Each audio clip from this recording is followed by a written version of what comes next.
Welcome to Wisconsin Rapids Community Update with the Mayor. Today I have Zach Vruwink in here, and we're going to talk about some of the stuff that he's been doing in the past couple weeks.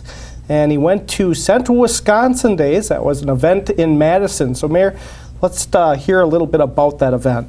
Well, Central Wisconsin Days is an annual event that's convened by a group called Centergy, which is the regional economic development professionals and regional economic development entities, from the chambers of commerce to business community to educational representatives.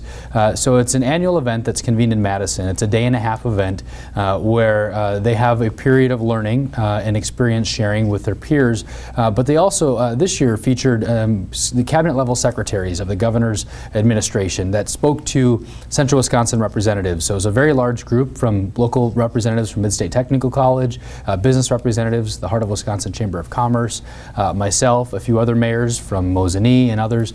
So the Centergy region is Wood, Portage, Marathon, and Vilas County up to the north. So it covers a pretty nice region in Adams County to the south. And so it's just a real small, short event, just to get the issues in front of our local electeds down in Madison, so our state elected officials down in Madison, so whether it's a state senator or state representatives.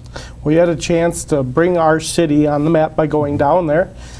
Talked about maybe Highway 54 bypass. That's one of the things that has been discussed for the past several years here in this community. Let's just touch base on that. Sure. What your discussions were with. Yeah, we had 5 issues, and the first issue that we reviewed with our Capitol visits with legislators at the Capitol, one of which was the Highway 54 bypass, as you mentioned. In order for that project to happen, an environmental impact statement needs to be completed. It's a very intensive survey or study to be done. We recognize that all of us in the region would be impacted by that infrastructure improvement. So in order for that to happen, though, we need to have the environmental impact statement, in which we all lobbied our state representatives and state senators to be able to get this funded in the next budget. For this project to become a reality, that needs to happen first. So that was the issue of most importance to us locally. The other issues that we talked about were workforce, and the governor has emphasized the need to invest in workforce and our workers. And so in the state budget, he allocated millions of dollars for workforce training, which affects UWSP, it affects Mid-State Technical College, both of which were present at the event to talk about how our local employers, large and small, are faced with the need to retrain and retool their workers to be competitive. Alrighty, well, thanks for that information. Let's talk a little bit about your coffee initiative that you started about 2 months ago now. How's that going? It's going well, having a good variety of community members and residents attending.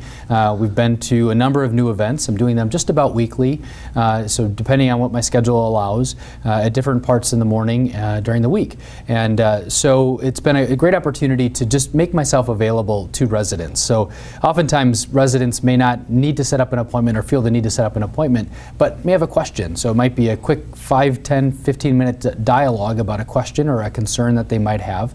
So it's an easy way for the community to network with themselves too. It's been interesting as people have met new people that they hadn't met previously by attending and meeting some new residents in the community as well. So it's been a very good opportunity, I feel, for residents to be able to have direct access to their mayor. Already, well, you'll be having some upcoming. How will people get a chance to know when they're going to take place? I know you send a press release out to the community like us in the newspaper and on your blog. Is that where someone needs to find it? Yeah, the schedule's posted as a brief in the newspaper. We also publish it on the city website, so residents that pay attention to that. And I also have my community update, which is an email blast that goes out to community members. Again, I would reiterate, it's just an opportunity for residents to hear from my perspective what might be happening. It's business, it might be city business or not, and it might just be a personal note too. For example, in this one, talking about other events that are upcoming in the week. Great opportunity for people to hear directly from the mayor's office and hear from their mayor. So I'd highly suggest people subscribing to the blog, and if they don't have email or access to the internet, we'd be glad to mail them a copy as well. So just go ahead and give the office a call. Alrighty, great. you had a chance to attend a couple other things here in the community. Your reading program that you had went to, Dr. Seuss. Yeah. How did that go? Read the Cat in the Hat to two Boys and Girls Club facilities in Rapids, both the Pitch site, which is an awesome example of a reuse of a former schoolhouse, right, a Pitch school, and then the site over at Meade School. As a member of the Boys and Girls Club Board of Directors, I get to the sites on about a monthly basis for board meetings, but even just to visit with the kids. It's just an awesome, re-energizing experience to sit and read to a very large group of students who are very interested, not only to meet their mayor, but just to have somebody fresh come in and speak to them. So it's a fun thing, but kind of re-energizing at the same time. Yeah, exactly. Something different to see, get to be out with the young ones and go into the local schools as well. Right, right. As part of the National Read Across America Week. So it was a good reason to get back in front of the Boys and Girls Club and to stress to them why it's important to keep reading.